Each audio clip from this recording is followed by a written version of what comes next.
With the food pyramid, the bare necessities of living healthy are easy. Just eat right, be active, and have fun. You can go to mypyramid.gov to play some games and find out more.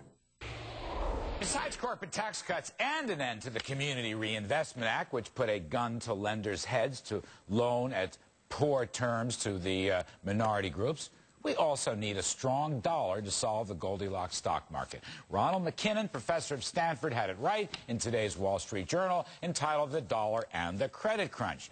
We now have Joe Lavorgna, Joe Battipaglia, and Jerry Bowyer back with us.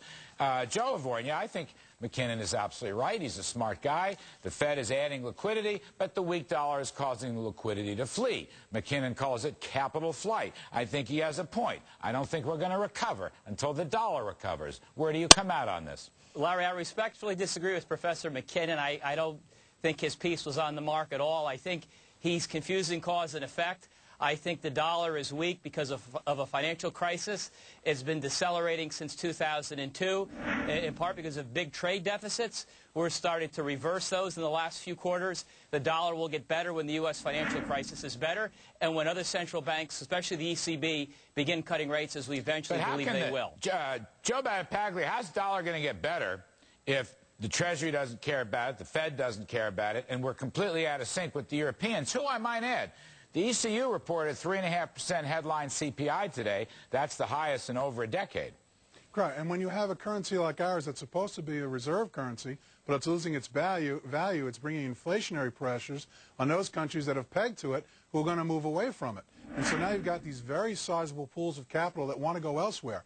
We have gutted our manufacturing sector. We have become a net importer of just about everything, which means that capital wants to go someplace where it'll get a better return while we have weakness here. And I don't think a marginal improvement in your export levels are going to increase your value for the currency anytime soon. See, Jerry Bowyer, Joe Lavorgna takes a pretty standard Keynesian argument. Cut the currency's value and get a lower trade gap, which helps exports. Well, actually, I wasn't saying that. There are costs to that policy, Jerry. One of the costs is capital flight that McKinnon is talking about. Another cost is inflation that McKinnon is also talking about. Right, and because of inflation, it doesn't even work in the long run with your trade deficit, because the idea is eventually prices catch up, and so even though the currency was making your prices look lower, when the prices catch up, they're not low anymore. So in the long run, you can't use the printing press to close your trade deficit. The thing is, there is no capital flight out of the U.S. market. That's the thing that's amazing.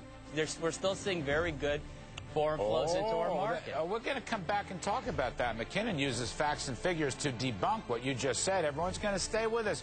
More on the dollar. Cut the corporate tax rate, appreciate the dollar, get rid of the community